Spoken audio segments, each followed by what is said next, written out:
Have you ever faced a moment when things just didn't go as planned? I hope you have, because it means that you're pushing yourself out of your comfort zone. But today I want to share an experience I had this week where I got my planning slightly off.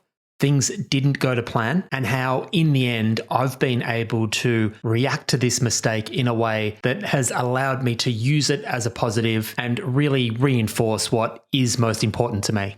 If you're someone that is struggling to make meaningful progress towards the things that you know are most important in your life, I might just have exactly what you need to start making meaningful progress.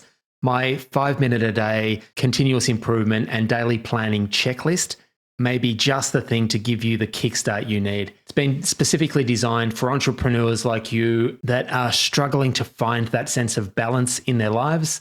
And you can get your own copy of this fantastic resource completely free simply by reaching out and just letting me know where to send it. Absolutely no strings attached. Just let me know and I'll shoot it straight through. Hello and welcome back to the From Zero to Marketing Hero podcast. My name is Paul Heron. I'm a transformational life coach. I've been building my own coaching business for the past 5 years. But I spent most of my working life in the corporate world developing and refining repeatable processes and systems that could be relied on and trusted.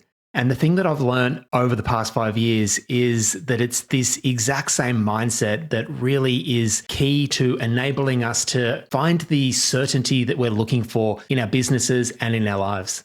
This podcast itself is my latest effort at pushing myself out of my comfort zone. I have predominantly outsourced marketing for the last 5 years, but I recently decided that this is the year that I'm going to figure this stuff out. And I have embarked on this adventure of creating and posting a podcast episode every single day for a year to see where this journey takes me. So without any further ado, let's get into today's episode.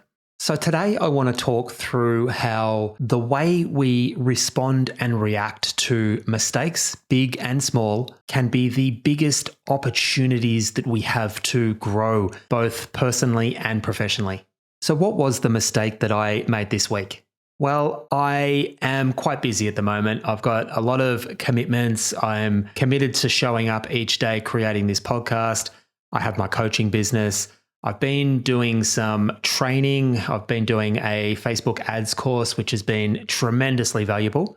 But I just feel like I had a lot on. And as I was sort of setting out on this week on Monday, I made the decision to shake things up a little bit and basically give myself more time to get the work that I needed to get done. So what I decided to do was to skip 2 gym sessions that I would have had scheduled for this week. Now, I'm not an early riser by any stretch of the imagination. A typical day for me is getting up with enough time to get the kids ready for school. We'll drop them off. And at least 2 or 3 times a week, I really love starting my day by going to the gym, doing a decent gym workout, and then coming home and getting into my day. And historically, for the last 12 months or so at least, it has worked for me. There are so many benefits in going to the gym, both from a physical well-being point of view, a mental well-being point of view. I know that it is something that really helps me to be able to achieve that level of fulfillment that I'm looking for. Now, the mistake I made early this week while planning this week was in thinking that from a time management point of view, it probably would be best for me to skip the gym on Monday and Wednesday this week. And from the outside looking in, that sounds like a very logical thing to do. I've got a lot on my plate. The gym does take up a couple of hours of my time on those days. And I guess at the time, it made sense to me to cut that out, to free up that time and to try and catch up on the things that I needed to get done.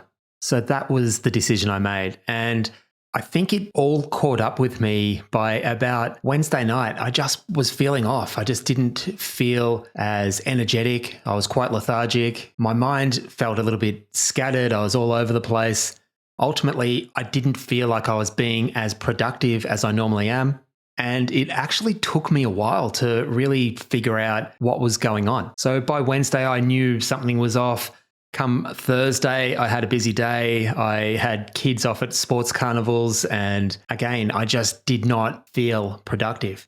But it finally dawned on me what the problem is and what the mistake that I made planning this week was. Now, that moment where I realized I had made a mistake, I really could have gone down one or two paths.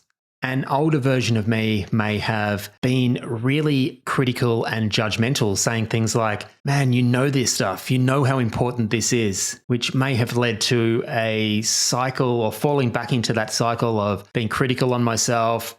I most likely would have doubled down in trying to just force my way through getting this work done. I know what that cycle is like, and I've made a conscious effort over the last few years to move away from that.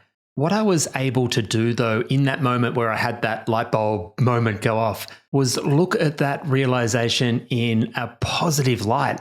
I was almost like, yes, that's why. And I think it's just a really important thing to be aware of, that we do have a choice in how we react and respond.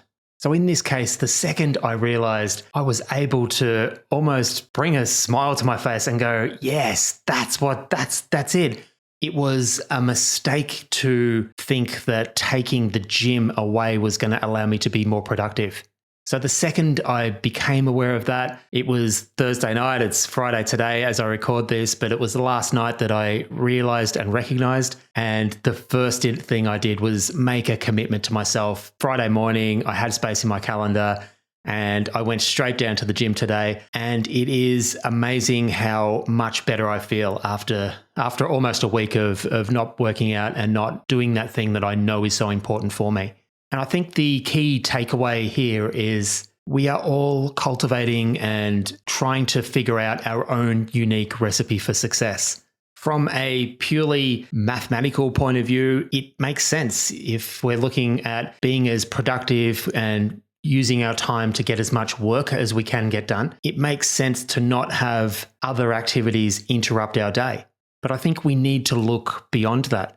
On those days when I do go to the gym, from the moment I drop the kids off, I'm typically listening to an audiobook. I've got about a half an hour drive.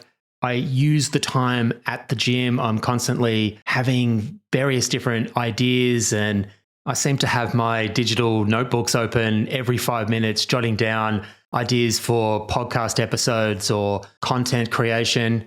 And I put the work into the routine that I do, and everything about it just comes together to help me to feel amazing, feel ready to tackle my day. And I take on the day with a completely different attitude to the days that I spent earlier this week when I mistakenly decided not to go to the gym. I think I even get more done in that 5-6 hours that I have left rather than a day of 8 hours sitting there without doing that preparation. So for me and for my recipe for success and for my productivity and my overall well-being and that ability to be able to get to the end of the day, feel fulfilled, it really is an essential element of my day or my week. And this experience this week has helped reinforce that. So definitely Monday, Wednesday, Thursday next week is definitely going to include a trip to the gym, because I know that's what I need to be able to work at my best. So I think the key takeaways are just bearing in mind that we do have a choice. When we catch ourselves falling into old habits, or we catch ourselves procrastinating or doing things that we know aren't productive for us, or like in this case, we have actually proactively made plans that didn't turn out to be as good as they ought to have been. We should have known better, maybe, is what we could have been thinking.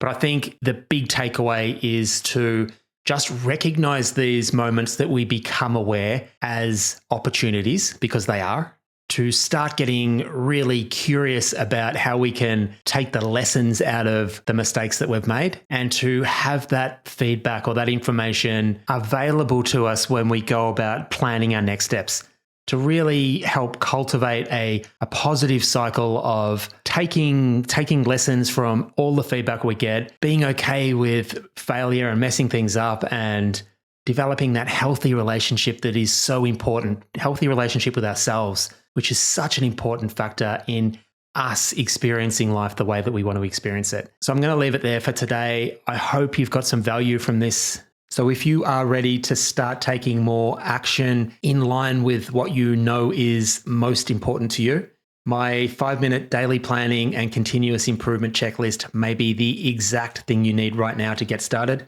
It's a simple 4-step process that will take you less than 5 minutes each day. And all you need to do is drop me a comment or a message, and this completely free resource is all yours. Simple as that. The best way to reach me is to head over to my website, paulheronlifecoaching.com. There's a few different ways you can reach out there. If you're interested in coming onto the show as a guest, I would love to hear from you. There's a form on the website you can complete and initiate that process. And finally, if you are enjoying the show, please consider hitting that pause button for a moment and hitting subscribe. It really does go a long way in helping to share the show with a wider audience. And the more people we can get involved in this, the better the conversation is going to become. So until tomorrow, I hope you have a fantastic day. Bye for now.